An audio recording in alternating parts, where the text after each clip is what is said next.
Honey, are you okay? Get in. Truman? A teenage pilot has been detained by Chilean authorities after illegally flying to Antarctica, and I bet you know who he is. Pilot and social media star 19-year-old Ethan Guo has been on a journey to fly to all 7 continents in an effort to raise money for cancer research in his Cessna 182. He was inspired to embark on this journey after his cousin was diagnosed with cancer. He's an IFR-rated pilot with over 700 hours and has multiple Atlantic crossings. On Saturday, over 100 days into his journey, he found himself in Chile, conveniently close to the most difficult of the 7 continents to land in, Antarctica. He took off from Punta Arenas Airport early on the morning of the 28th and modified his flight plan, now heading directly south to the most remote continent. After the roughly 800-mile journey, he arrived at Teniente Marsh Airport on King Island, Antarctica, where his landing was caught on camera. Hey yo, what's up my brothers and sisters? Y'all know who it is. We back at it. First off, I want to give a big shout out to Tyson. What's up, bro? He said, is that why FE doesn't have a model? It says, can't make accurate predictions. Remember, bro, we're not trying to make predictions. We prove our reality. You see what I'm saying? We're about coming to conclusions and facts, all right? Look at that. Has so many flaws. Let me know what kind of flaws those are, all right? And believe you're gullible. Come on, my brother. Now check this out. When it comes down to it, this is a whole graft of the ancients and how they used to see it. How were they off? How were they wrong? All of those ancients lines up. All these different types of cosmologies line up. You see what I'm saying? They all line up. Us living in a flat plane, enclosed. You see what I'm saying? Not us living on the outside, all right? And basically standing up all 360 all the way around. You see what I'm saying? Up is everywhere. You see what I'm saying? And in is to a core. Think about it, bro. All right? Come on now. And look at this right here. This is Gleason's standing map of the world. All right, Alexander Gleason. Go ahead and look him up. And this is the standing map of the world as it is. All right. Now look at it, man. It's already sliced up like a pizza, bro. Like a pizza pie. Each slice is a different time zone. You see what I'm saying? And wherever them different continents or pieces of land is, that's their time zone. And it spreads outward from that, from the center outward. You see what I'm saying? Remember, in is north, in is in, out is south, out is in outer. You see what I'm saying? And then think about this, bro. We used to use maps within books, flat maps to navigate. Also, when it comes to seamen, they used to use flat maps to navigate. Now we went, of course, to, went the digital way and everything, but it's still like north, like North Star and everything. It's still pointing north, compassing north. All right. Why not use a globe to navigate? Why not all them people have globes? If we live on one, huh? And look, this is my model. Straight up. Look at that. This is what you can see and experience. You feel me? Now show me this. You need to show me this. I know it looks silly because it's Sonic, but think about what I'm telling you. Show me a picture that looks like this in real time. Huh? Breaking report. Railgun ballistics quietly undermine rotating globe theory by someone who reads manuals, not just memes. In a development that's unlikely to make headlines for reasons that are certainly not suspicious at all, the U.S. military's cutting-edge railgun, a hypersonic projectile weapon, has unintentionally delivered some rather uncomfortable data for those still clinging to the spinning globe model of Earth. Let's review. Scientifically, of course. Flat trajectories at curved distances. Railguns fire projectiles over 100 plus miles at speeds exceeding Mach 7. According to the official curvature formula, 8 inches per mile squared, the Earth should drop over 6,600 feet across that range. And yet, the targeting systems perform as if the Earth is, what's the word? Flat. No dip in trajectory, no target vanishing over the curve. Just straight-line ballistics behaving exactly like they would on a level plane. Surely a mere coincidence. After all, it's not like accuracy matters in weapons design, right? And about that spinning ball, we're told Earth spins at 1,000 miles per hour at the equator, and that long-range trajectories should experience measurable deflection due to the Coriolis effect. So you'd expect the engineers designing weapons traveling at hypersonic speeds would bake that into their systems, yes? Strangely, they don't. The railgun's onboard targeting doesn't factor Earth's spin, because it doesn't need to. The projectile hits its mark without accounting for any rotational movement beneath it. Again, probably just an oversight. I mean, what could possibly go wrong with ignoring a 1,000-mile-per-hour rotating platform? The quiet scientific implication. Let's sum this up like professionals. High-speed projectile behaves as if Earth is flat and motionless. No curvature drop is observed or calculated for. No rotational deflection is considered, yet the system performs flawlessly. This isn't philosophical. It's not even theoretical. It's engineering reality. Conclusion, yes, the scientific kind. The railgun, designed with precision by military scientists and engineers, appears to assume a world far more static and flat than our classrooms suggest. And if the math works perfectly in that context, well, perhaps it's not the math or the railgun that needs revisiting. Just the model. Listen up, globeheads. Stop using your magical spinning space ball as evidence of itself. That's not even scientific. Quit calling flat earthers science deniers when you guys use something that's never been proven as your evidence. You're using your magical spinning space ball as proof. The magical spinning space ball is reality. Guess what? Never been demonstrated, never been recreated in a lab or otherwise. You cannot have a pressurized system next to a vacuum. End of story. Show me that experiment. Show it to me. And you can't say the Earth, this magical spinning ball, the globe. No, not science. Ooh, y'all ain't gonna believe this. What happened to the American flags on the moon? Arizona professor has the answer. American flags on the moon are some of the most memorable images from the historic Apollo mission. But what has become of the 6 American flags planted by astronauts? Cameras attached to NASA's Lunar Reconnaissance Orbiter have photographed 5 of the 6 flags left by astronauts from the Apollo mission. Studied photos taken at different times of day to see the shadows around the flagpoles. It's doubtful if any stripes are still visible though. After 50-ish years of UV, hot cold cycles, and micrometeorite bombardment, he said. The photos don't show the flags up close for a couple reasons. The cameras can't resolve details that small. The flags also hang vertically, making them even smaller target to photograph. So this is what we got right here. This is where the flag is, right? Unfortunately, there's no telescope on Earth powerful enough to spot any of the objects that have been left behind. Not even the Hubble could see what's left on the moon. It's designed to collect faint light of galaxies and nebulas, not objects on the moon. So it can't get a flag on the moon, but yeah, it can get pictures like this right here. Come on, man. NASA's excuse for all of the stars seemingly being so far away is that our entire solar system has been encapsulated in a giant plasma space bubble for a very long time. And our solar system is right in the center of this giant plasma bubble. And this may also be the reason that it just appears that when you're looking at the stars, it looks like the stars are like oscillating in water, like you're looking through water. Well, I asked ChatGPT some stuff about the bubble. The bubble is about 1,000 light years wide, and we are inside of this little bubble.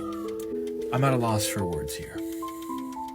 This is partly why the stars seem so far apart, because the local bubble contributes to a lower density of stars, gas, and dust in our immediate neighborhood. But the average distance, blah blah blah, all these light years, that doesn't even make sense. So the emptiness you perceive is because space is vast by nature. But it's not empty. Look up at the night sky. It is full of life, of stars twinkling and changing shapes and colors, and everything seeming so uniform, almost like sacred geometry. Weird. Hi, excuse my appearance. I just wanted to do something here, and I didn't care if I'm wearing a host coat. Yeah, I still call it a host coat. Anyway, it is 7:34 according to my stove clock in Manitoba, Canada. I'm about 20 minutes from the American border. So basically kind of smack dab in the center of Canada from east to west and very close to the US border. It's I always say Manitoba is the flattest part of Canada, and actually I looked it up the other day, Google confirmed it. In my opinion, on a globe, there should be no flattest part of it anywhere. This is a globe here. Now, let me tell you something really interesting. It is currently 10:30 a.m., July the 1st in Melbourne, Australia. Now, here we have, let's see here, this here is North America. Let me see, where am I? If I can even find it here, Manitoba. So I'm about, right about here. Now I'm gonna spin this baby around. The sun is still pretty high in the sky. It stays bright till about between 10 and 11, or at least we have daylight left. So I'm gonna turn this here. And now as you're gonna notice, down here is Australia. It's 10:30 in the morning there. They've had their sunrise 3 hours ago.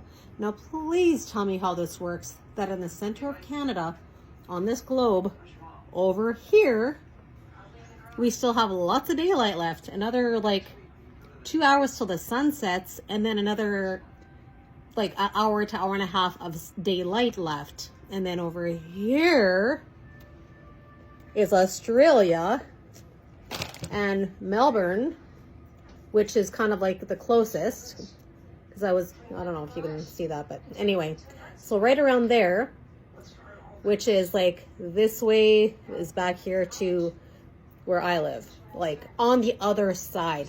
They call it the land down under, do they not? Now, they have had 3 hours since their sun has risen there.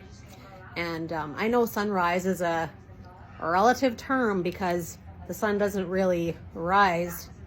It just appears to go away from us and come back to us. So answer me that. How does that work? And also, if you didn't know this, between June 20th into July at some point, and I think specifically July the 8th, there's a day called Flat Earth Day. But in this period of time, all at the same time, 99% of humans on this earth are experiencing some degree of daylight. Now, if there's a Terminator line on this on this thing, how pray tell can 99%, like look at this. We got this side all the way over here. We got here, and then we got this under stuff here yet, like Australia, New Zealand, whatnot, right? There it is. How? Stay flat, people. God bless you. I've got a question for my fellow conspiracy theorists, conspiracy realists, whatever you want to go. I've spoken to so many people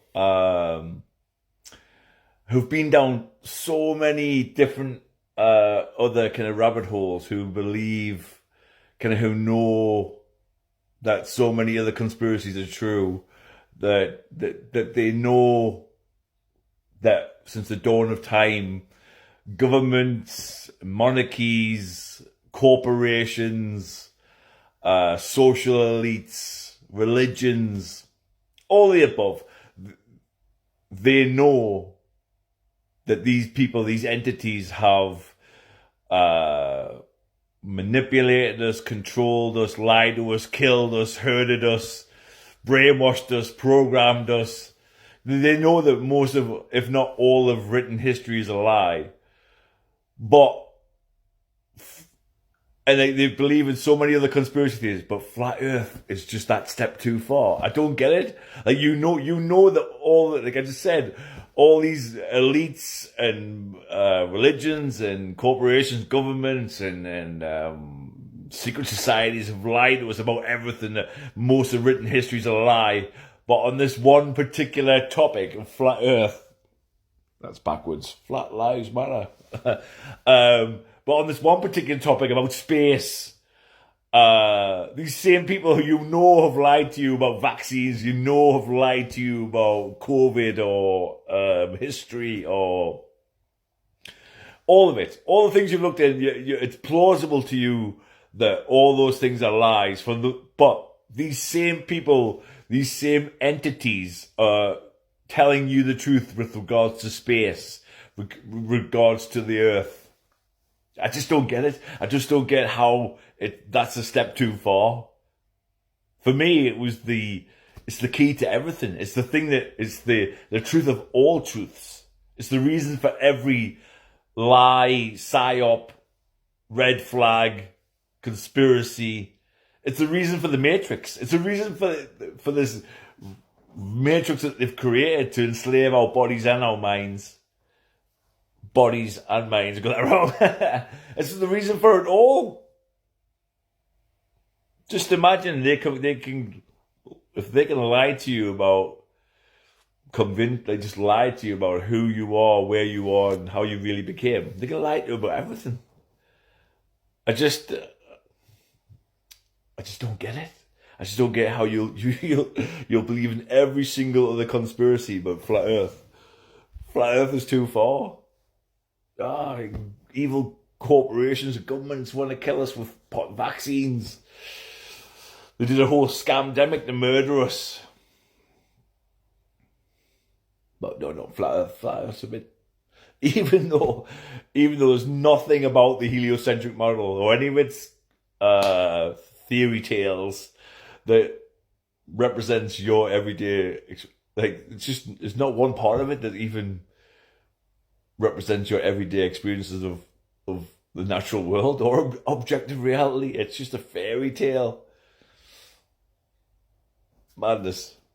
I caught this fish with a rock in desperation. Meanwhile, they're eating mushrooms and debating whether the Earth is round. We know it's flat. The Flat Earth map dates back over 1,000 years. This map is credited to being created by a Persian astronomer. His name was Al-Biruni, and he lived between 973 AD to 1048 AD. It's the official map of the United Nations and also the United States Geological Survey. It used to be present in many places before the creation of NASA and the Antarctic Treaty in 1959. Here you see it with Admiral Byrd. This map has been restored by Dmitry from Russia with suggestions of mine, Eddie Alenkar. Known by my YouTube channel Flat Earth Banjo, I asked Dmitry to include the Bermuda Triangle and Point Nemo, a place deep in the Pacific where NASA buries rockets. Then Robert Tozzi, a professional mapmaker, came along and enhanced the map even more. There are many people now selling this map online, but if you could order it from my online store, I would greatly appreciate it. Visit my online store now and order one of the items. I humbly thank you.